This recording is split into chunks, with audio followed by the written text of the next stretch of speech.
Halo anak-anak, berjumpa lagi dengan Pak Rai. Apa kabar anak-anak semuanya? Semoga selalu sehat dan baik-baik saja ya. Nah, pada video pembelajaran kali ini kita akan belajar tematik tema 3, subtema 1 dan 2 tentang tugasku sehari-hari untuk muatan pelajaran PPKN. Baik, kita mulai video pembelajarannya. Nah, mari kita membaca cerita berikut ini. Siti anak yang rajin. Setiap pagi Siti bangun sendiri. Siti langsung merapikan tempat tidurnya. Siti, Ali, ayah dan ibu kemudian berkumpul untuk melaksanakan ibadah bersama. Setelah itu, ibu memasak sayur untuk sarapan. Siti membantu ibu menyiapkan sarapan. Ayah mencuci sepeda motor. Ali membantu ayah. Nah, anak-anak, itu tadi adalah cerita tentang Siti dan keluarganya. Dari cerita ini kita dapat melihat ada beberapa tugas yang sudah ditentukan siapa yang melaksanakan tugas itu. Nah, mari kita lihat, dapatkah anak-anak menyebutnya? Yang pertama, ayah Siti. Apa tugas ayah Siti dari bacaan yang ada ini? Dapatkah anak-anak menyebutnya? Ya, mencuci sepeda motor. Kemudian ibu bertugas untuk menyiapkan sarapan. Kemudian Siti bertugas untuk merapikan tempat tidurnya sendiri. Ada lagi tugasnya Siti, yaitu membantu ibu menyiapkan sarapan. Bagaimana dengan Ali? Ali membantu ayah mencuci motor. Anggota keluarga Siti terdiri dari ayah, ibu, Siti, dan Ali. Keluarga yang terdiri dari ayah, ibu, dan anak disebut keluarga inti. Nah, setiap anggota keluarga memiliki tugas dan tanggung jawab masing-masing, seperti yang sudah dibacakan dalam cerita Siti dan keluarganya. Nah, setiap tugas harus dilaksanakan sesuai dengan kemampuan. Nah, Siti masih kecil, Ali juga masih kecil, jadi mereka mendapatkan tugas sesuai dengan kemampuan mereka. Mencuci sayur itu bukan tugas yang berat, tidak memerlukan tenaga yang banyak, berbeda dengan ketika mengangkat benda-benda yang berat. Nah, itu tidak boleh dilakukan anak-anak karena anak-anak belum mampu. Jadi tugas harus dilaksanakan sesuai dengan kemampuan. Nah, selain itu setiap anggota keluarga juga harus saling bekerja sama. Tentunya dengan bekerja sama, setiap pekerjaan akan menjadi ringan dan lebih cepat selesai. Nah, di rumah tentunya ada pembagian tugas. Nah, pembagian tugas ini ada manfaatnya. Nah, yang pertama, melatih sikap disiplin. Dengan adanya tugas, kita akan dilatih untuk disiplin dengan mengerjakan tugas-tugas itu. Selanjutnya, bertanggung jawab terhadap tugasnya. Nah, di sini Pak Ray mengambil gambar seorang anak dengan hewan peliharaannya. Jadi anak ini membersihkan tumpahan air minum dari hewan peliharaan tersebut. Nah, itu adalah bentuk tugas anak, sehingga dia harus bertanggung jawab terhadap tugasnya. Kalau ada airnya tumpah, anak itu harus membersihkannya, juga memberi makan pada hewan peliharaannya. Begitu juga dengan anak-anak. Kalau di rumah anak-anak mempunyai hewan peliharaan, anak-anak harus bertanggung jawab. Jangan lupa dikasih makan, jangan lupa dikasih minum, atau yang punya tanaman jangan lupa disiram supaya tidak layu. Nah, itu adalah bentuk tanggung jawab terhadap tugas. Nah, yang selanjutnya adalah mempererat rasa persaudaraan dan kekeluargaan. Nah, jika keluarga sering bekerja sama, tentunya akan lebih akrab. Manfaat lainnya adalah pekerjaan menjadi lebih cepat diselesaikan. Nah, berikut adalah contoh tugas anak di rumah. Seperti yang tadi Pak Res sudah katakan, tugas anak itu tergantung atau disesuaikan dengan kemampuannya.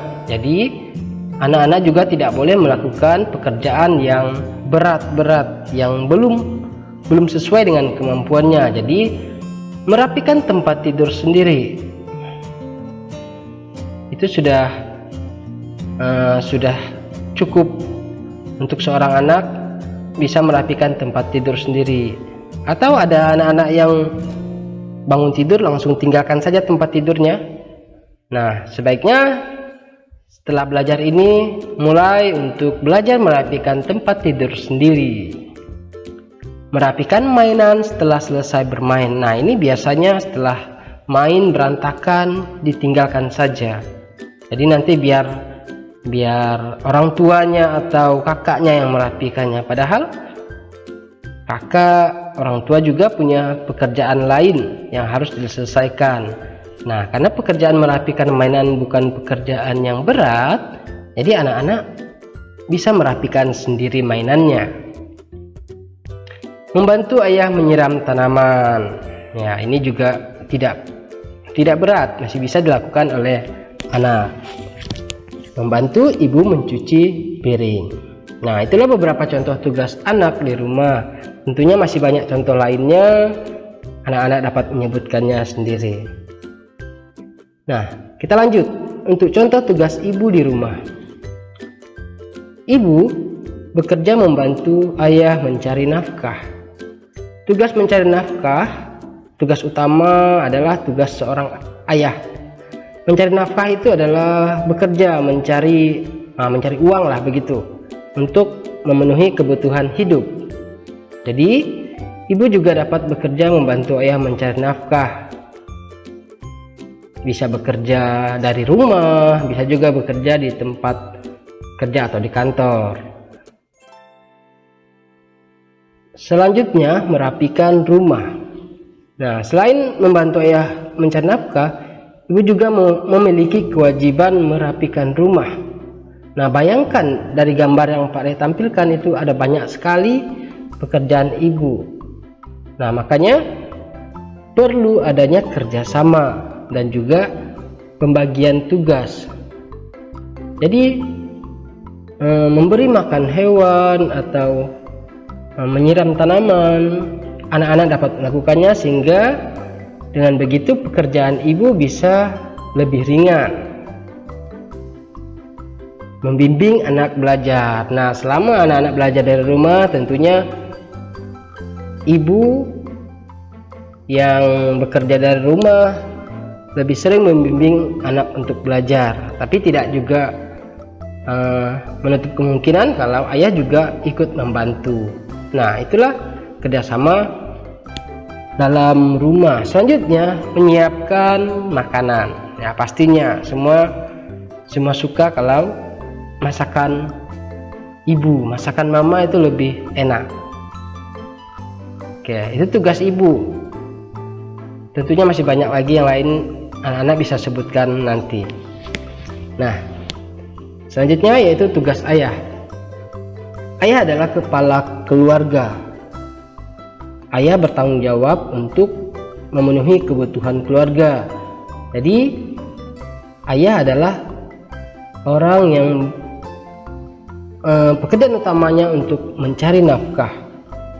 Entah itu bekerja sebagai pilot, sebagai polisi, sebagai pegawai orang kantoran.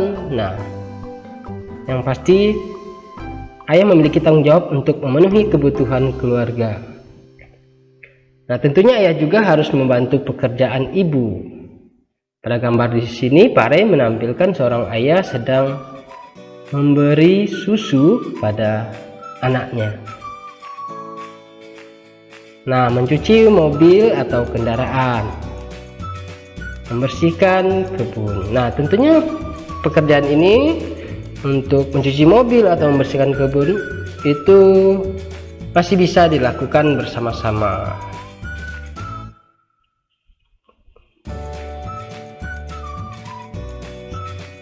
Oke, seorang anak selain bertugas membantu orang tua dalam menyelesaikan suatu pekerjaan, anak-anak juga memiliki tugas untuk bersikap, menghormati dan mematuhi orang tua. Selalu bersikap sopan kepada orang tua. Nah, ini penting sekali anak-anak, terutama apalagi di masa belajar dari rumah. Yang menjadi guru anak-anak adalah orang tua kalian. Jadi apa yang disampaikan orang tua, dengarkan. Seperti ketika kalian mendengarkan penjelasan dari guru, karena sekarang guru tidak bisa melihat bagaimana kalian di rumah, bagaimana sikap kalian. Yang lebih tahu sekarang adalah orang tua kalian. Jadi hormati dan selalu bersikap sopan. Dengarkan apa yang disampaikannya, karena orang tua pasti ingin yang terbaik untuk anaknya. Nah, selain di rumah, di sekolah kita juga harus saling menghormati dan menghargai. Di sekolah kita mempunyai banyak teman yang memiliki kegemaran, agama dan suku, serta ciri fisik yang beragam. Nah, beragam artinya banyak macam atau bermacam-macam. Dari kegemaran saja, dalam satu kelas tentu ada banyak teman yang punya kegemaran berbeda-beda. Ada yang senang bermain bola, ada yang senang bermain kejar-kejaran, ada yang senang menggambar, ada yang senang bernyanyi. Nah, itu banyak macamnya. Begitu juga dengan agama. Di Indonesia ada 6 agama yang diakui. Anak-anak bisa menyebutkannya. Nah, begitu juga suku dan ciri fisik. Ciri fisik ini seperti warna kulit, tinggi badan, kurus atau gemuk. Jadi perbedaan-perbedaan itu kita harus hormati dan kita hargai. Nah, ini beberapa suku yang ada di Indonesia. Di antaranya ada suku Dayak, Tionghoa, Melayu, Jawa, Batak, dan masih banyak lagi suku lainnya. Anak-anak bisa menyebutkannya sendiri nanti.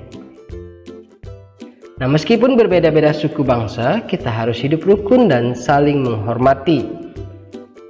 Nah, contoh sikap menghargai keberagaman di sekolah diantaranya seperti tadi, saat bermain kita tidak boleh membeda-bedakan suku dan agama. Jangan mentang-mentang dia dari Papua, saya tidak mau main dengan dia, atau dia orang Dayak, saya tidak mau bermain dengan dia. Itu tidak baik. Semua harus dihargai, dihormati agar tercipta kerukunan.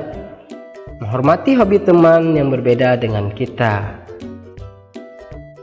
Nah, anak-anak, tentunya jika kita hidup rukun dengan semua orang, menghargai perbedaan kegemaran, agama, suku dan ciri fisik orang, kita akan mempunyai banyak teman. Nah, anak-anak lebih senang mempunyai banyak teman atau tidak punya teman, tinggal anak-anak pilih sendiri.